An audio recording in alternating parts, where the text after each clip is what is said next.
right, this is cause number 1830854, and sir, you're Juan Sanchez? Yes.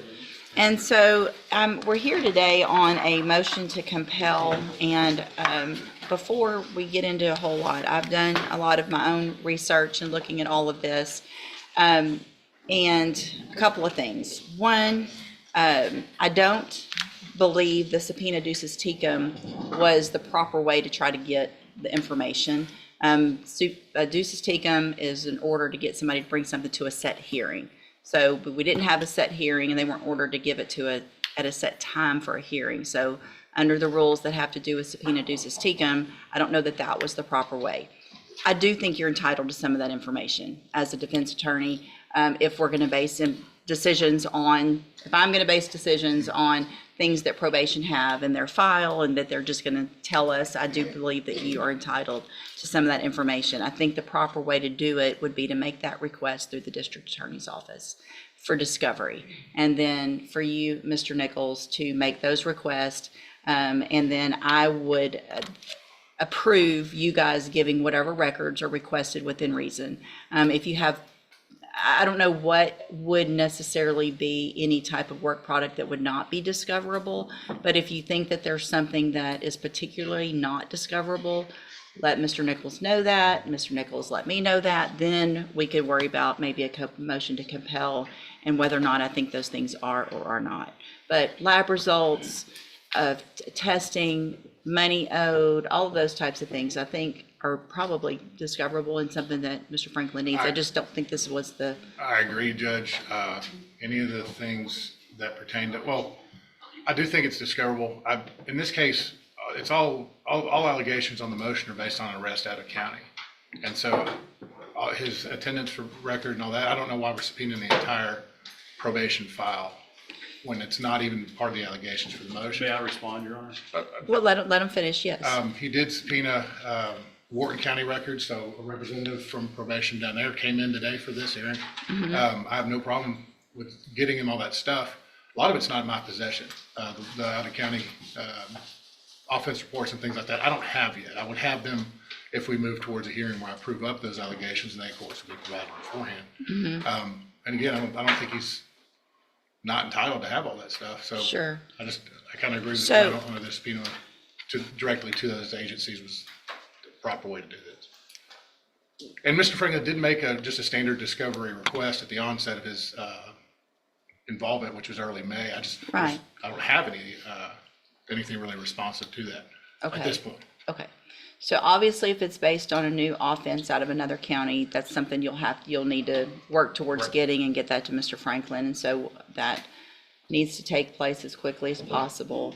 Let me look at the motion itself. The defense argues that Sanchez's entire probation history should matter, not just the new out-of-county arrest.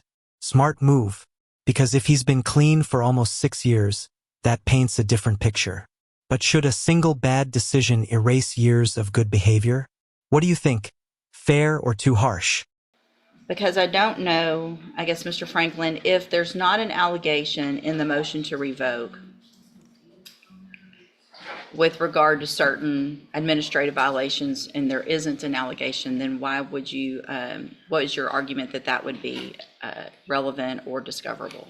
Your Honor, my client is wanting to stay on probation, and the court may take into consideration his performance while on probation, including his payments, his report, and everything else. So as part of determining the motion to revoke, it is relevant to look at his performance while on probation, particularly when he is requesting to stay on it.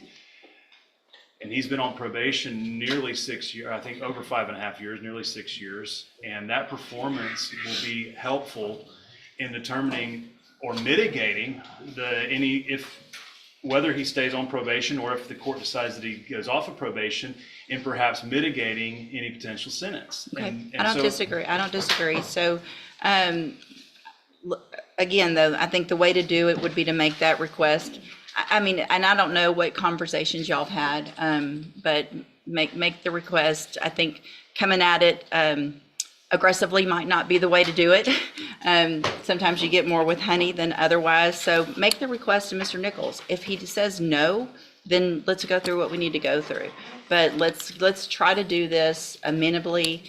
The duces tecum is not the way to do it unless it's set for a hearing. That's just the rules of evidence. And Yes, Your so Honor. that's not the way we're going to do The it. duces tecum was set for the day that it was initially set for a hearing, and it did specify that date for the hearing, I believe. And we ended up moving the hearing date because of conflict. And Judge, I'd ask Ms. LeBeau to go ahead and get everything together today Yeah. to turn over. I mean, Unless yeah, there was something that the court was ordering her not to turn over. I don't think on this list that there are, I mean, is there anything that y'all specifically had an issue with? Ms. LeBeau, is there, or do you have any concerns you want If there's, to make the court aware of? Your Honor, just with the clarification of, our departmental chronologicals, which include, anything that pertains to the case that happens, we chrono telephone calls, auto-generated, appointments, reminders, office visits, drug tests, anything that we enter into the system. But those are the chronologicals through the probation office, as well as releasing of the jail logs, his sex offender verification, interlock reports, because those were not listed on the subpoena, as well as the offense report through DPS, which was released to me and my under a supervision officer. So just to clarify, as to those items specifically being released that were not listed, with the exception of the offense report. Your Honor, we don't have to list those. We filed a 3914 discovery request. This was belt and suspenders because we didn't get any of the information relating to probation in our 3914 motion originally. I would also note that the chronologicals. well, and these aren't, the reason you didn't get any of those is because those aren't his, they're theirs. And so they're not, I don't think Mr. Nichols has the ability legally to make probation give them those. I think once we talk it out though, I think whatever Mr. Nichols, y'all get together, obviously offense report, if y'all have the offense report and you don't even have it, then you need to get, I mean, Right, that's, I mean, that's great. it's Everybody all can stuff- get the information in an amenable way. So let's do that. Y'all sit down. I want everything that you have that is, I don't know that there's anything I can think of that would be,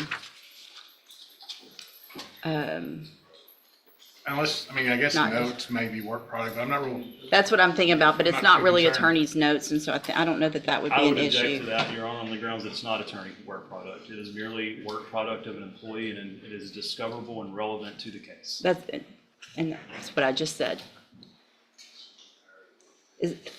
You seem very frustrated, and I'm not sure why.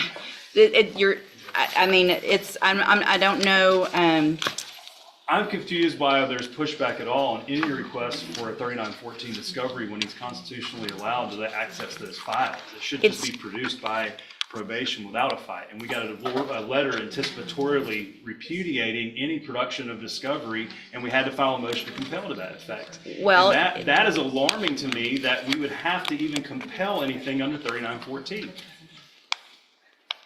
Imagine being constitutionally entitled to evidence, but still having to fight tooth and nail for it.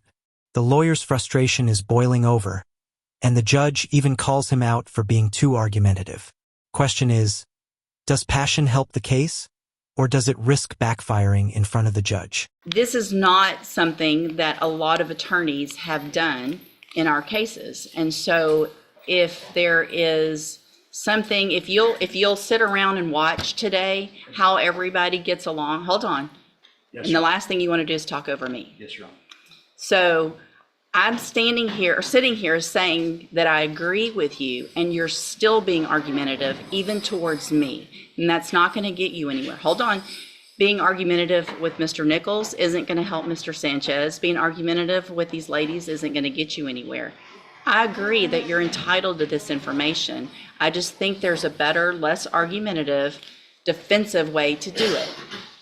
They were told to do what they were told to do because their understanding of the law is what it is. So I don't disagree that we needed to all get together, but it just needs to be taken down a notch.